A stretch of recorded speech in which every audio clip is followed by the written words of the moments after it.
ঠিক আছে আমি জানি না বলি তোমার আমি এখন ঘুমিয়ে গেছি ব্যাস আমি দেখে নিয়েছি যে ও ঘুমিয়ে গেছে ব্যাস তারপর আর ওঠার কোনো নাম নেই তারপর আর ওঠার কোনো নাম নেই আমি দেখলাম যে ও ঘুমিয়ে গেছে তো ব্যাস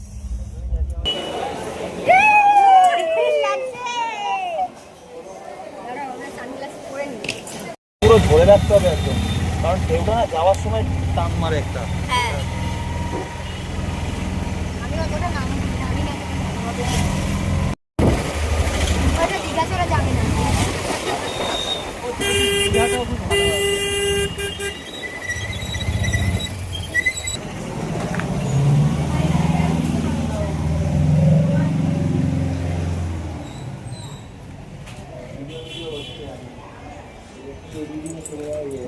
হ্যাঁ আমরা দাঁড়িয়ে আছি কেননা আমাদের হোটেল বেলা হাঁকতে গেছে আসলে পরে রুমে ঢুকবো